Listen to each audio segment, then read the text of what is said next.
혹시 아버지의 눈물을 보신 적이 있으신가요?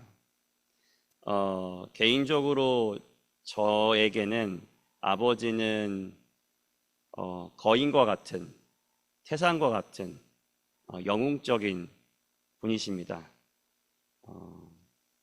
그런데 제가 그 아버지가 우는 것을 제가 어렸을 때 한번 본 적이 있습니다. 그때 그 당혹감과 당황스러움은 이루 말할 수가 없었습니다. 제 앞에서 영웅이 울고 있는데 더 이상 무엇을 해야 될지 모르겠더라고요. 그래서 제가 결혼을 하고 나서 결심하게 된 것은 우리 아이들 앞에서 제가 저희 아버지처럼 뭐 태산이나 영웅 같은 존재는 아니지만 울지 말아야겠다라고 결심했었습니다. 그런데 그 제 짧은 결심이 산산조각 났던 적이 한 번 있었는데 2년 전에 중고등부 수련회 때였습니다. 그때 저희 중고등부 수련회에서 기억하실지 모르겠지만 이제 우리 형주가 수술을 마치고 이제 회복하고 있었을 그때였는데 그래서 집안에 간증을 좀 부탁드렸습니다. 간증을 잘 듣고 그래도 우리 그때도 형주가 조금 이제 병원 치료도 받고 하는 중이었기 때문에 우리 형주를 위해서 좀 기도하자 이렇게 좀 평이하게 시작했던 그런 기도였는데 그 당시 형주 기도를 하면 왜 이렇게 눈물이 나는지 한참을 이제 저희 아이들뿐만 아니라 중고등부 아이들 앞에서도 꺼이꺼이 울었습니다. 제가 이제 한 가지 확실하게 하고 넘어가자면 제가 형주를 특별하게 예뻐하진 않습니다. 형주도 주일학교에 있는 모든 아이들과 똑같습니다. 그런데 왜 그렇게 형주를 위해서 기도할 때 눈물이 났나 하면은 나면서부터 아팠다라는 동병상련이 저에게 좀 있었던 것 같습니다. 저 아이가 태어나자마자 아팠던 것을 견뎠을 그 시간들을 생각해 보니 제 어릴 적 생각이 좀 많이 났던 것 같습니다. 아이고 힘들겠다라는 생각과 함께 그저 그냥 형주가 좀 빨리 나았으면 좋겠다라는 마음이 굉장히 좀 커졌던 것 같아요. 그래서 오늘 본문이 저에게 좀 남다릅니다. 이 날 때부터 소경되었던 이야기에 제 마음이 많이 쏠리게 됩니다. 이 사람은 태어날 때부터 한 번도 빛을 보지 못했겠죠. 제가 어떤 소경된 분의 말을 들어보니까 사람들은 깜깜할 거라고 생각하는데 깜깜한 게 아니라 보이지가 않는다는 개념에 가깝다고 합니다. 그러니까 본다는 개념이 없는 그런 개념으로 세상을 볼 수가 없는 것이죠. 이 당시 이스라엘 사람인데 소경이었으면 할 수 있는 것이 아무것도 없었습니다. 근데 이 사람이 살고자 했던 어떤 마음이 있었던 것 같아요. 그래서 이 사람이 한 것이 구걸입니다. 이 사람이 살고자 구걸을 합니다. 이렇게 태어난 것도 너무나 힘들지 않습니까? 근데 2절을 보면 사람들이 그 사람을 볼 때마다 저 사람은 부모 때문에 저렇게 태어났나? 아니면 지가 좀 뭘 잘못해서 저렇게 태어났나? 라고 하고 손가락질을 하는 모습을 봅니다. 이런 이야기를 오늘 성경 2절에서만 들은 게 아니라 그 평생 동안 매일매일 들었겠죠. 여기까지만 해도 이 사람의 인생이 쉽지 않구나라는 것을 우리가 알 수 있는데 특별히 맹인의 부모가 이 사람을 거의 버리다시피 한 것을 성경을 통해서 알 수 있습니다.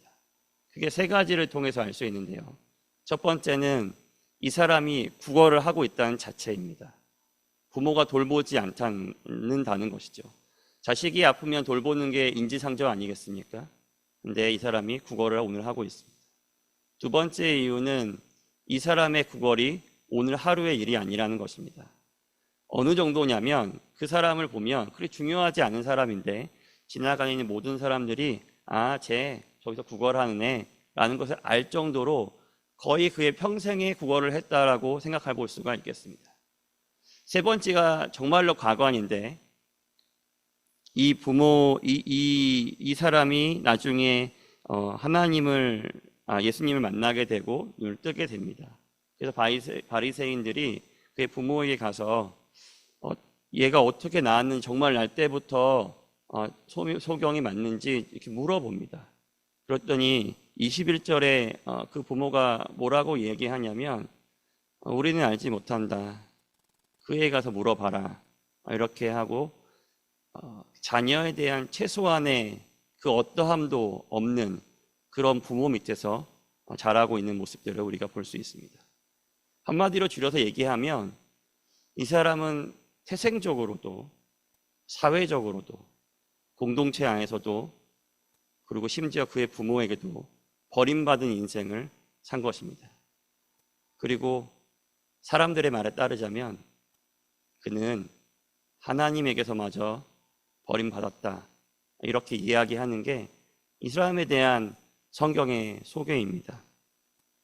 그런데 이 사람에게 오늘 반전이 일어납니다. 1절 말씀인데요.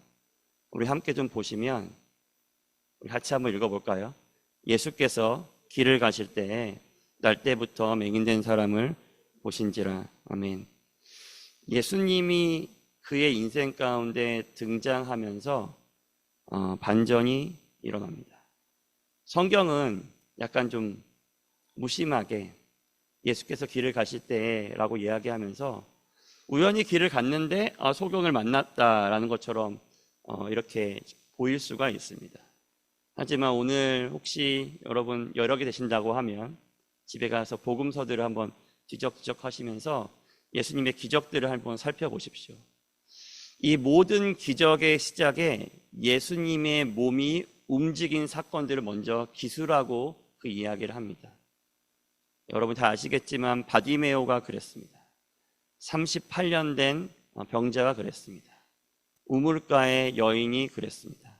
문둥병자가 그랬습니다. 예수님은 그저 길을 가다가 이 사람을 우연히 만난 것이 아니라 이 사람, 날 때부터 맹인된 사람을 만나러 간 것입니다. 그에게 다가가셔서 드디어 예수님이 이 사람을 봤다. 보신지라 이렇게 이야기합니다. 사랑하는 여러분, 예수님을 안 믿는 사람들은 모르겠는데 우린 예수님이 하나님이라고 믿는 사람들 아닙니까? 예수님은 이 사람이 태어날 때부터 이 사람을 알고 보셨습니다. 예수님은 이 사람이 엄마 뱃속에서 지음을 받기 전부터 그의 모든 것을 아셨습니다. 그런데 마치 그것이 하나님이신 그것은 부족해 라는 듯이 그 사람 앞에 나아가서 이 사람을 직접 눈으로 보고 있는 것입니다. 그에게 다가가서 땅에 침을 뱉고 진흙을 이겨서 눈에 바르고 실로암에 가서 씻으라 라고 말씀하십니다. 그리고 그 말씀에 순종했고 그가 보게 되었습니다. 그러니까 이 사건으로 한 번도 빛을 보지 못한 사람이 빛을 보게 된 것입니다. 그러니까 예수님께서 사람들은 뭐라고 했지만 많은 사람들 앞에서 그를 고쳐주심으로 이 사람이 하나님께 버림받은 존재가 아니다.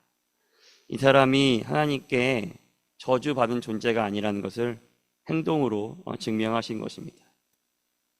이날 이 맹인이 우리 영어로 하면 born again, 다시 태어난 것입니다. 우리가 읽지는 않았지만 뒤에 종교 지도자들이 이 맹인의 나음에 대해서 굉장히 탐탁치 않게 여깁니다. 쑤시고 다니니까 그 사람이 막 공격도 받고 치조도 당합니다. 심지어 그의 부모도 그를 버립니다. 그런데 그에게 다시 예수님이 나타나셔서 그를 하나님의 가족으로 입양하십니다. 그래서 그는 하나님의 가족이 된 것이죠. 세상 사람들은 그에게 손가락질했습니다. 아이고, 성경은 고상하게 얘기했지만 뭐라고 들었을지 제가 들었기 때문에 뻔히 압니다.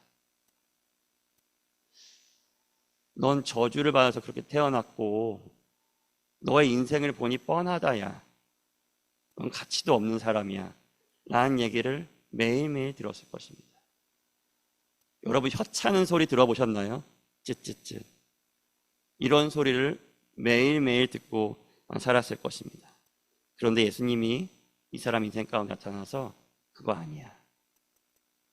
너 하나님의 소중한 사람이야. 내가 너를 만들 때 나를 영화롭게 하기 위해서, 하나님이 하시는 일을 나타내기 위해서 너를 만든 거야 라고 선포하신 것입니다. 3절에 보면 나타나는 말, 이것이 하나님께서 하시는 일이라는 것입니다. 맹인을 통해서, 맹인이 보지 못한 자가 사람들에게 사람들이 넌 저주받았어 라고 얘기했던 그 사람을 구원해 줌으로 하나님이 영광을 받습니다. 그리고 그 영혼은 한 번도 빛을 본 적이 없는데, 자유를, 사랑을 맛본 적이 없는데, 이 사람이 자유를 얻고 구원을 받고 다시 고침을 받는 그런 은혜를 누리게 됩니다. 거기서 끝나는 것이 아니라 세상은 이 사람을 통하여 예수가 구원자라는 것을 알게 되는 것입니다. 그것이 하나님께서 하시는 일인 겁니다.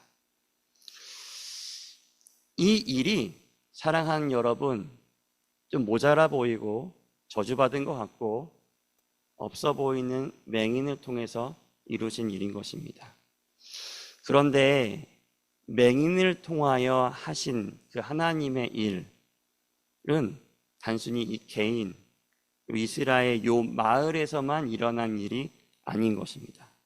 여기에는 더 깊은, 한 단계 더 깊은 영적인 의미가 있습니다. 우리가 모두가 나면서 맹인된 자들입니다. 우리는 한 번도 빛을 볼 수 없는 존재입니다. 이 빛이 무엇이죠? 우리가 5절 말씀을 보면 이 빛은 예수님입니다. 예수님이 없으니까, 예수님을 보지 못하니까 인생이 흑암입니다. 이것이 성경이 내어놓는 우리 인생 가운데 늘상 찾아오는 허무와 두려움에 대한 설명입니다. 우리가 빛이 없어서, 예수가 없어서 허무와 두려움 가운데 산다라고 하는 것입니다. 그런데 우리가 깜깜해서 보이지 않아서 볼 수 없어서 무슨 소리를 듣냐면 세상이 우리를 겁박하는 소리를 듣습니다. 너 이렇게 해야 돼, 너 저렇게 해야 돼 라는 그 소리에 속아 넘어가 버리는 것입니다. 그 소리에 우리의 모든 청력을 집중해서 그렇게 살고자 애쓰는 것입니다. 그런데 이런 우리에게 참빛 대신 예수님이 오신 것입니다. 예수님이 어차피 오려고 했고, 어차피 2000년 전쯤 돼서 한번 오려고 했는데 우리가 얻어 걸린 게 아니라 우리를, 여러분을, 여기 있는 각 사람을 만나시려고 의도적으로 오셨다는 것입니다. 하늘에서도 우리를 이미 아시고 하늘에서도 야야 내가 너 구원할 거야 라고 말해도 충분할 것 같은데, 이 하나님께서 그건 충분하지 않아, 내가 가서 당장 봐야 되겠어 라고 하시며 이 땅에 오셔서 우리를 만나주시는 것입니다. 우리가 예수를 만난 자라고 고백하는 자들 아니겠습니까? 그래서 예수님은 단순히 힘을 뱉어 진흙을 이기고 눈에 붙여주는 데 끝난 것이 아니라 자신의 목숨을 십자가에 박아 자기의 생명을 주고 빛을 보지는 못하는 자에게 빛을 선물해 주시는 것입니다. 예수님께서 누구를 위해서 그렇게 하셨다고요? 죄 때문에 자기의 눈이 가리워져서, 그런데 그것도 모르면서 마치 난 잘 보고 있어, 난 다 알아, 하나님은 보이지 않으니까 하나님은 없는 거야 야, 하나님은 리즈너블하지가 않아. 야, 하나님이 뭘 한다고 그래? 하나님은 없어. 그가 뭘 하겠니? 마치 우리가 다 이미 보고 알고 있는 듯이 그렇게 하나님을 부인하며 아우성치는 우리를 위해 오신 것입니다. 예수님께서 이 맹인에게 진흙을 바르시고 실로암에 가서 씻으라라고 하고 그가 순종하자 보게 되는 일을 우리가 보게 됩니다. 이 은혜를 우리도 누리고 있습니다. 실로함은 무슨 뜻이지요? 실로함은 보냄을 받았다라는 것입니다.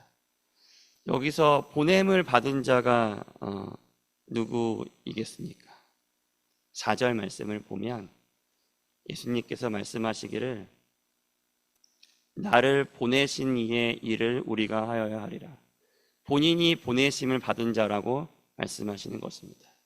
그러니까 이것은 실로암에 가서 씻어라 라고 하는 말씀은 우리 모든 맹인 제자들을 위하여 예수께서 십자가를 지고 못 박혀 죽으시고 나서 실로암에 가서 씻으라, 보냄을 받은 자에 가서 씻으라, 내가 하나님이 보낸 그 예수께 나아가 너희의 죄를 씻으라, 그리하면 너희가 보게 되리라, 그리하면 너희의 죄가 용서되리라 라는 하나님의 위대하고 위대한 이 일에 저주받았다고 생각하는 이 맹인이 쓰임을 받은 것입니다.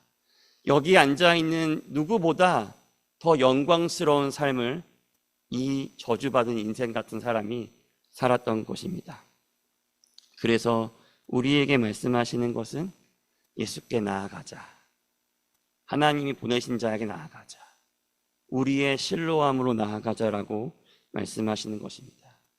그리고 그 말씀에 순종한 자들에게 죄사함의 구원의 은혜가 있습니다. 세상의 겁박으로부터 자유해지는 은혜가 있습니다. 그래서 우리가 실로함에 나아가면 우리가 완전히 다시 태어납니다. 이것을 영어로 born again, 거듭남이라고 이야기하는 것입니다. 그뿐만이 아니죠. 우리를 용서하시고 다시 보게 하는데 끝난 것이 아니라 너 이제 내 아들해, 너 이제 내 딸이다 라고 우리에게 이야기하시는 것, 이것이 지금도 하나님께서 예수 그리스도를 통하여 하시는 일이다라는 것을 이 나면서부터 맹인된 자를 통하여 예수님께서 우리에게 보여주시는 것입니다. 사랑하는 여러분, 우리 인생의 반전은 예수님으로부터 시작합니다. 하늘에서 보셨는데 거기서 충분하지 않아서 이 땅 가운데 오셨습니다. 이 땅 가운데 오셔서 모든 걸 이루셨는데 야, 그것만으로 충분하지 않아 라고 하시며 마태복음에 우리에게 얘기하시기를 내가 세상 끝날까지 영원토록 그리고 항상 우리와 함께 한다 라고 말씀하고 계신 것입니다. 그것만으로도 우리에게 충분한데 아니야 그 충분하지 않아. 내가 하늘에 가서 하늘 보좌 앞에 너희를 위하여 살아계신 하나님께 항상 간구한다 라고 하시는 말씀이 예수 그리스도께서 그의 자녀된 우리에게 주시는 약속입니다. 세상에서 응답되지 않을 수 있는 기도가 하나 있다면 그건 바로 예수 그리스도가 성부 하나님께 드려지는 그 기도 아니겠습니까? 그 기도가 여기 계신 분들을 위해 지금도 드려지고 있다는 것, 여러분들 꼭 기억하셨으면 좋겠습니다.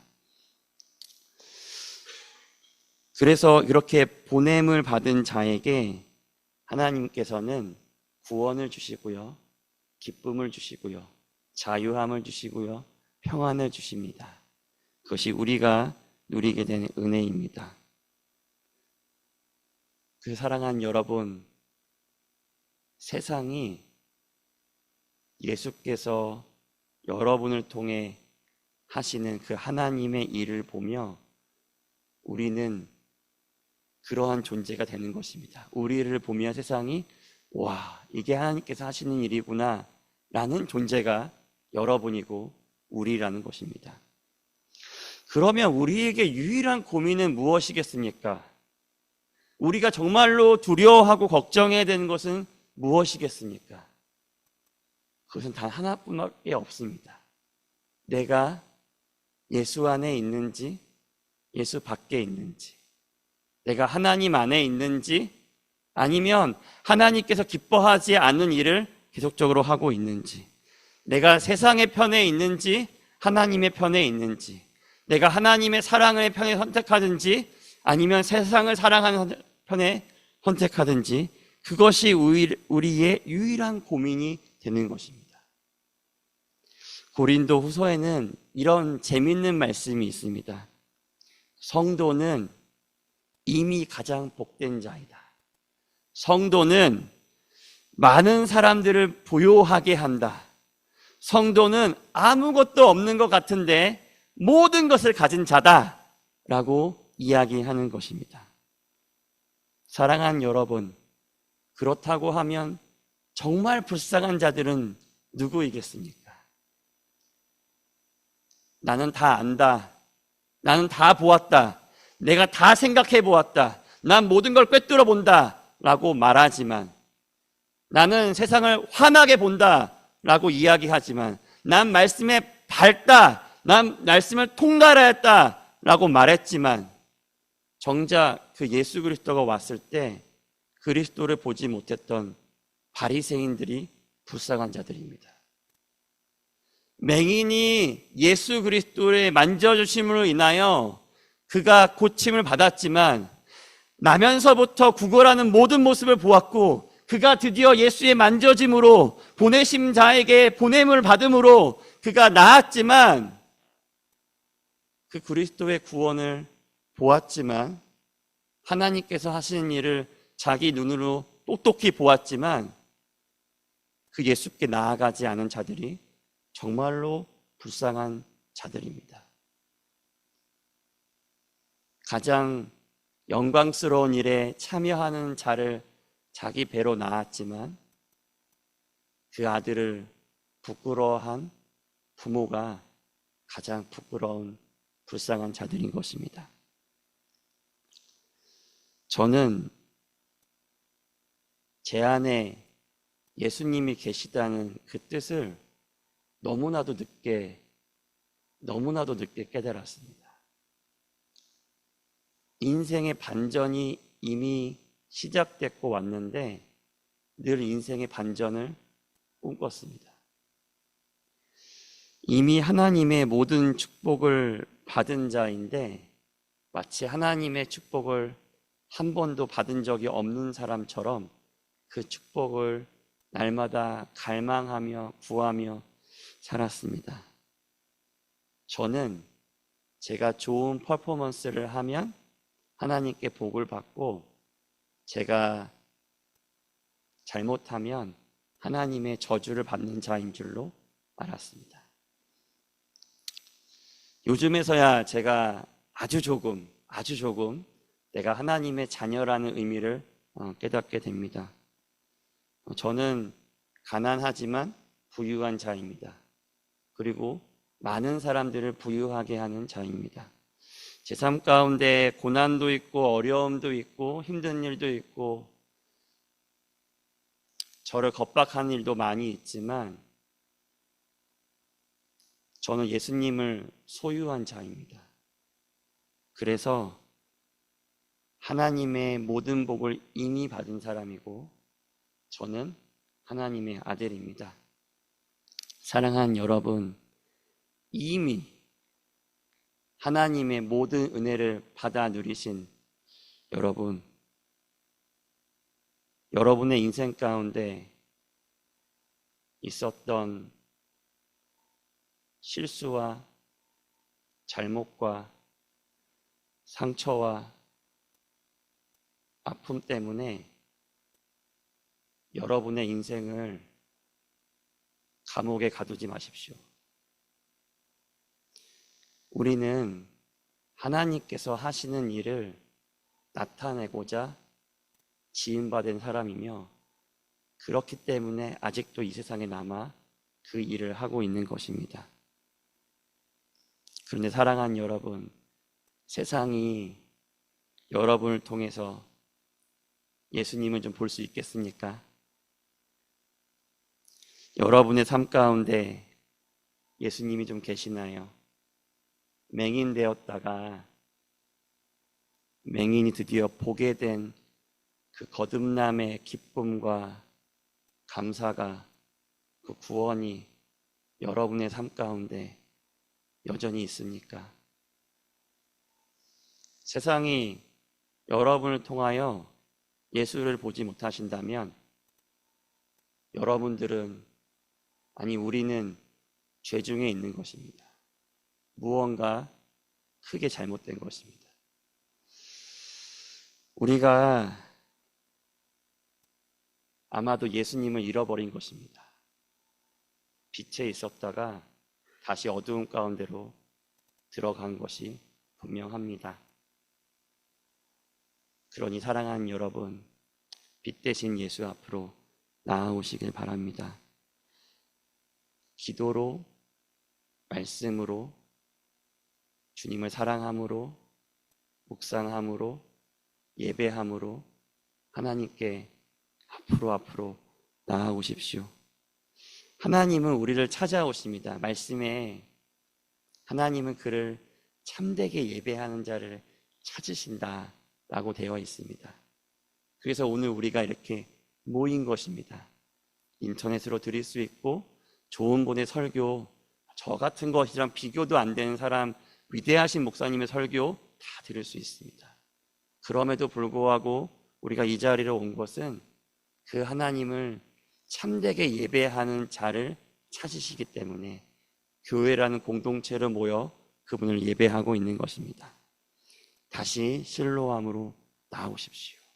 여러분의 삶이 무언가 잘못되었다면 실로암으로 나아가 하나님께서 그의 피로 우리의 눈을 씻어 우리를 다시 보게 하는 그 은혜를 우리가 다시 누렸으면 좋겠습니다. 이 하나님의 은혜가 오늘 함께 예배드린 우리 모든 성도들에게 가득하시기를 간절히 소망합니다.